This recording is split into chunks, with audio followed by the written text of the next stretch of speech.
മുഖ്യമന്ത്രിയുടെ വാഹനവ്യൂഹത്തിന് നേരെ മുദ്രാവാക്യവുമായി youth Congress KSU പ്രവർത്തകർ.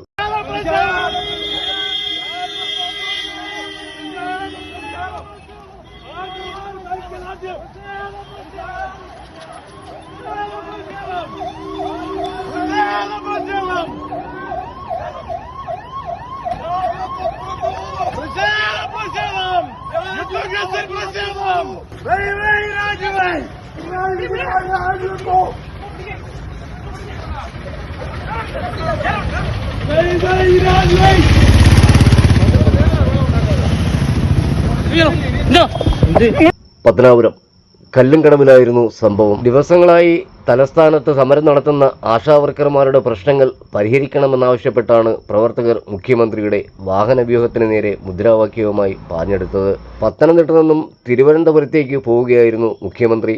പ്രവർത്തകരെ പോലീസ് തടഞ്ഞ് കേസെടുത്ത് സ്റ്റേഷൻ ജാമ്യത്തിൽ വിട്ടു. ന്യൂസ് കേരളം 24.